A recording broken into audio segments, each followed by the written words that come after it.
We're live. Okay. Okay, so if we're ready to start the meeting, can you hear me? Okay, well, that sound coming through okay? Good, thank you. So if I kick the meeting off, and apologies everybody for the delay. Firewall upgrade last night seems to have impacted on technology a little bit. So this is the West Mercia Supplies Pensions Joint Committee, and the first item on the agenda is election of chairman. So can I have any nominees for election of chairman, please? Nominate member from Telford. Thank you. No other nominations. I'll hand over the chairmanship. Thank you to Valence. Thank you. Thank you. So item 2, do we have any apologies for absence?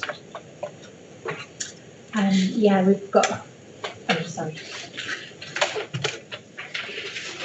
Sorry. So apologies have been received from Councillor Adam Kent. We've also had apologies from Councillor Liz Harvey. Gemma Davis is joining online, hopefully, but isn't here yet. And Councillor Lee Carter from Telford and Weekling. Thank you. Okay, item 3 is to appoint a vice chairman for the coming year. Sorry, Chair, could I just give another apology? Yes, indeed. Councillor Ed Potter, unfortunately, I had arranged for Ed to be in the room today. That's why I was not there. And Ed was going to be in attendance, but unfortunately he can't make today. My apologies, I would be there if I'd have known he wasn't going to be there. Thank you. So, vice chair, we can appoint somebody else. Anybody online interested in being the vice chair? I don't mind doing it if nobody else wants it. Robin, did you want to do that? Okay, in which case, you're elected as vice chair. Great. Thank you, Gwen. Item 4 is to approve the minutes of the meeting held on the 28th of September. They've been circulated. Are we happy to approve those? Agreed, Chairman. Approved. Item 5 is public questions. Have we received any public questions? No public questions have been received. Thank you. So moving on to item 6, disclosable interests. Any disclosable interests been declared? No? If any arise during the meeting, speak up. Then moving on to item 7, we have the statement of accounts. We're on the right page. Yeah, statement of accounts 21-22. James. Thank you, Chair. So this is the annual statement of accounts and the annual governance statement for the 21-22 financial year. So this is just a summary of the last financial year. Just for clarification, with West Mercia Supplies pension liability being separated off from West Mercia energy accounts the previous year, we have now a set of accounts purely for the pension side of it. The 2021 accounts showed the transfer of that deficit into the WMS pension accounts, and for every year now beyond that, we just have the movements within that in relation to the valuation and in relation to the charges that go to the owning authorities working its way through the income and expenditure account.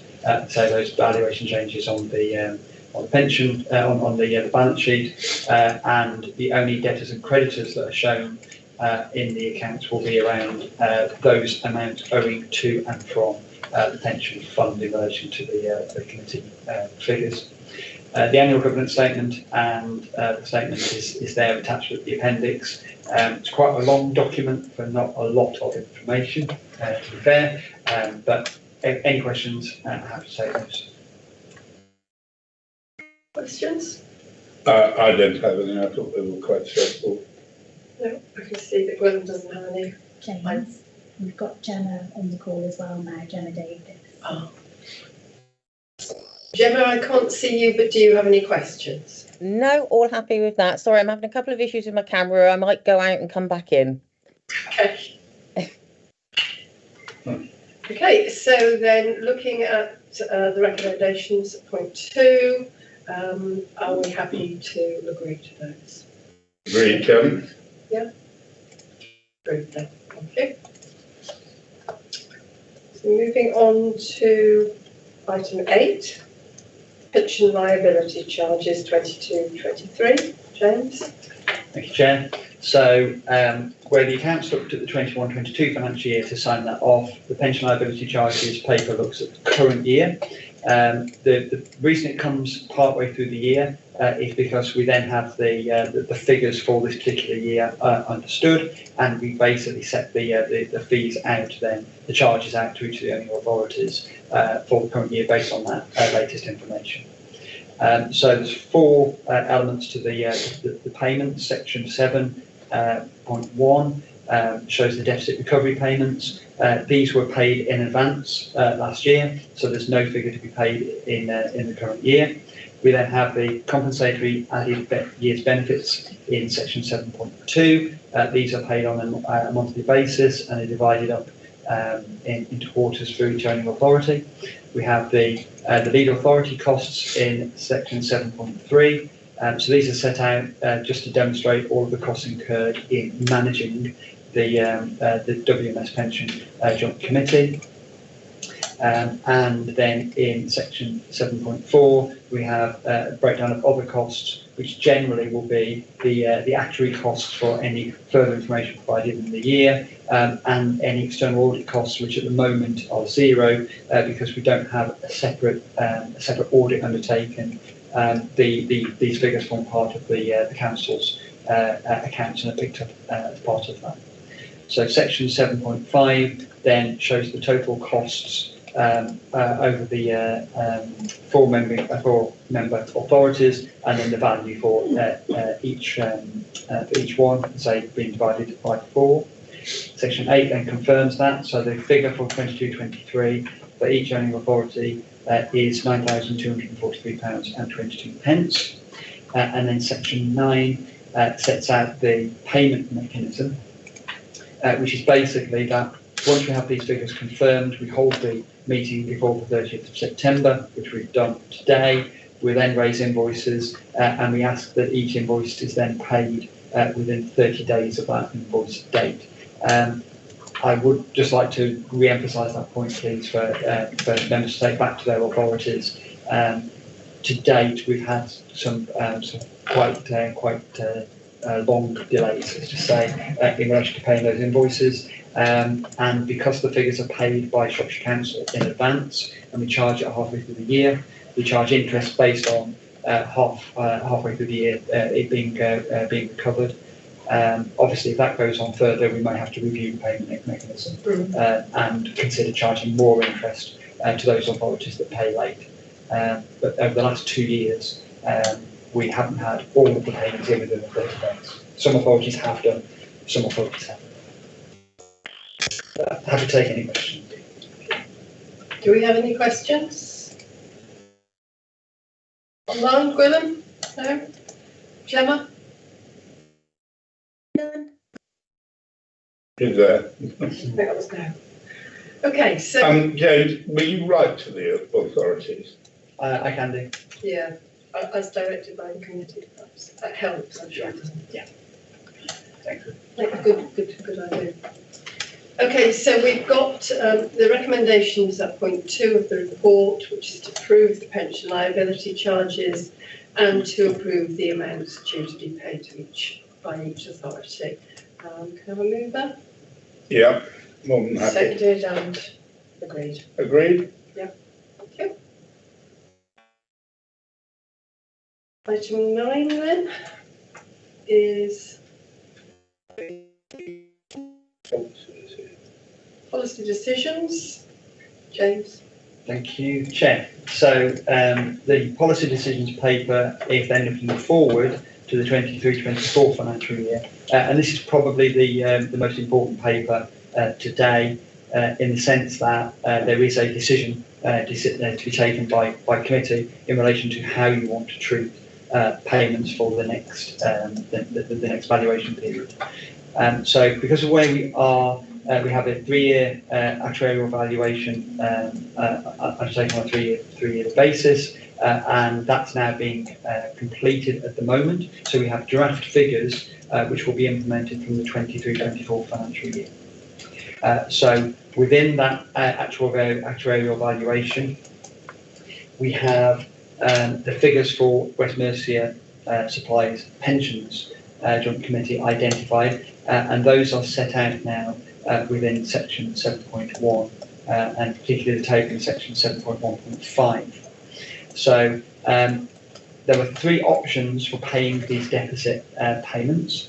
So just to run through those very quickly, option 1 is the default option. So if no decision was taken today, we would stick with the option 1, which is that Shropshire Council will make contributions on a monthly basis into the Shropshire County Pension Fund, and that will total £167,000 is the current estimate for the year starting from April 23, running through to March 24.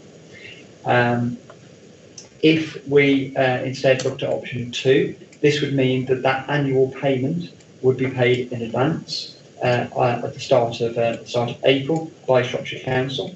Because that money would be paid in advance and would be within the pension fund much sooner, then the value of that estimate reduces from £167,000 to £163,000. Now, because Shropshire would be paying that amount in advance, and then the owning authorities wouldn't be paying that amount until the value had been confirmed at this meeting next year, then effectively Shropshire would have incurred that cost to its cash balances, and therefore that second column shows that an estimated compensation of about £1,900 would be necessary from the owning authorities to cover that upfront payment. Nevertheless, because it's saving £4,000 up front, the extra £1,900 means that there's still a benefit to doing that.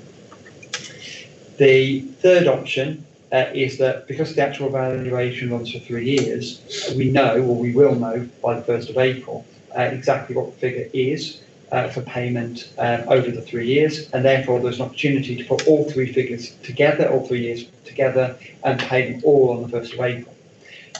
This brings the biggest saving because obviously the funds are in the pension fund for 3 years in advance, and 2 years in advance in some cases. Obviously, because we're talking about a more significant figure being paid out by Shropshire Council on the 1st of April, the compensation that we paid by the owning authorities is greater. Again, an estimate has been put in for that figure there. And so what you have then in the third column is the value that each owning authority would pay. So 41,750 for option 1, 41,225, so a slightly lower figure for option 2, and 41,140.83 for option 3, which is lower still.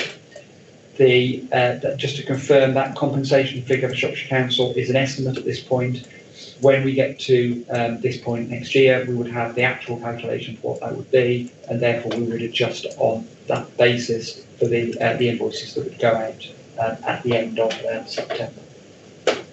The section 7.2 just covers the compensatory attitude benefits. There's no issues with that. We're using the same approach there. Section 7.3 is legal authority costs. Again, it's just setting out the basis for that. And section 7.4 is the other costs. And pension liability, the payment mechanism has already been approved in the previous paper.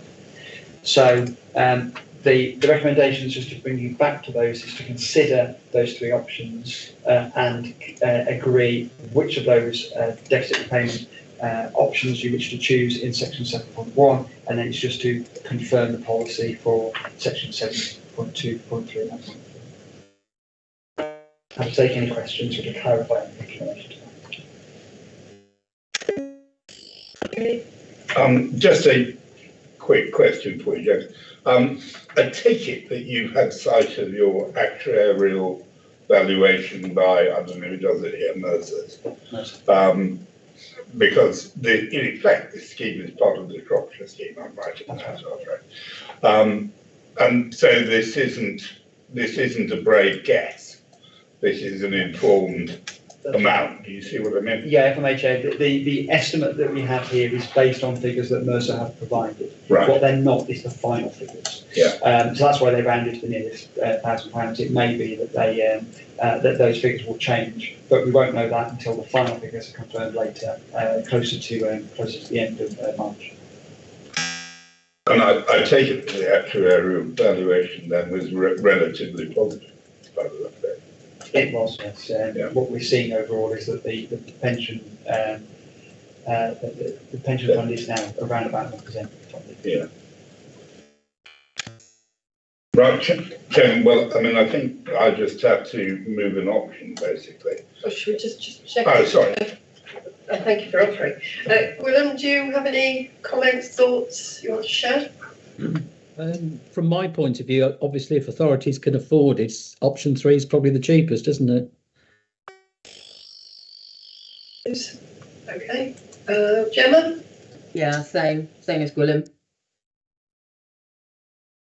I mean, the only issue is cash flows. I think somebody mentioned it's probably here. Yeah. So that would be the only issue. I would argue that given the cash flows of local authorities, a payment of 123,000 is not a big issue. But it is up to each authority to make a decision. Well, I think Willem's already moved option 3, so I will second option 3. Okay. Willem can't actually move it, but you can. No, because Because it's he's online. remote, sorry. But we get the gist. He virtually moved. I saw him virtually move. Yes. We've taken it on board. I'm happy to support that, so we'll go for option 3. There were 2 recommendations in the report. So I'll try and get back to the beginning. Yes. So there are 2 recommendations. 2.1. One is to consider 3 options and decide, which we've just decided on option 3, and to approve the policy which under which compensatory added years, etc. Are we happy to approve the second of those? Agreed, Chairman. Okay, thank you. So moving on to item 10, the scheme of delegation to the Treasurer. Chair, so this is really just housekeeping. The scheme of delegations to the Treasurer were approved last year. There were no changes proposed this year. However, it's good practice to ensure that the committee approves it every year so that those delegations are clear to all parties involved. So no other introduction, but I have to take any questions. Are you happy to approve? Agreed, Chairman. I've just got a question, sorry. There Yeah, just within the report, James, it says around climate change implications, etc., about the energy and fuel consumption and stuff like that. Are we assured that that's really no effect? If I chair, so effectively what we're talking about the impact of these definitions in relation to this paper. So while there are clearly implications for West Mercia Energy, this is about West Mercia Supply's pensions, and this is purely about the administration of that. So there are no impacts of agreeing or not agreeing this paper. And there's no changes to the scheme of delegation in light of any of the current crisis, etc., having to change anything. I just want to make sure it's still fit for use, basically. Yeah, no, if I chair, I think because this is WMS pension, it doesn't really have anything to do with the energy side of it at all. So from that point of view, I think I'm comfortable with where we are, but I'm sure you'll probably raise the same questions at the West Mercia Energy, where I think the answer might be slightly different. Okay, thank you, James. Okay. So recommendation is that we approve the scheme delegation. I'm happy to approve it. Are you happy to approve it? Agreed. Done. Excellent. Thank you. And so item 11 is the date of the next meeting, which will be September 23, and that will be confirmed near the time. Okay. That brings the meeting to an end. Thank you, everyone. Thank you. Thank you, Chair.